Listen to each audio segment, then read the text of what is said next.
ಬೆಳ್ತಂಗಡಿ ತಾಲೂಕಿನ ಪುದುವೆಟ್ಟು ನಿವಾಸಿ ವಿವಾಹಿತ ಮಹಿಳೆಯೊಬ್ಬರು ಪುತ್ತೂರು ಬೆಟ್ಟಂಪಾಡಿ ಗ್ರಾಮದ ಗುಮ್ಮಟ ಗದ್ದೆಯ ತವರು ಮನೆಯವರ ಬಾವಿಗೆ ಹಾರಿ ಆತ್ಮಹತ್ಯೆ ಮಾಡಿಕೊಂಡಂತಹ ಘಟನೆ ಕಳೆದ ಏಪ್ರಿಲ್ 10ರಂದು ನಡೆದಿದೆ.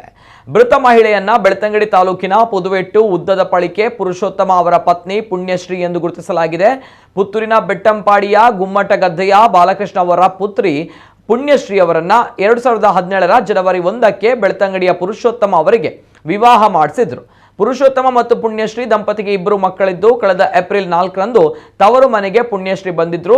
ಏಪ್ರಿಲ್ 10ರಂದು ಅವರು ಪತಿಗೆ ವಿಡಿಯೋ ಕರೆ ಮಾಡಿ ಮಾತನಾಡಿದ್ರು.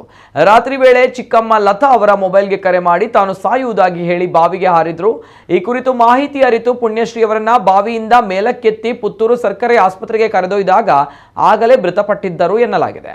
ಘಟನಾ ಸ್ಥಳಕ್ಕೆ ಸಂಪ್ಯ ಪೊಲೀಸರು ಭೇಟಿ ನೀಡಿ ಪರಿಶೀಲನೆ ನಡೆಸಿದ್ದು ಪ್ರಕರಣ ದಾಖಲಾಗಿದೆ.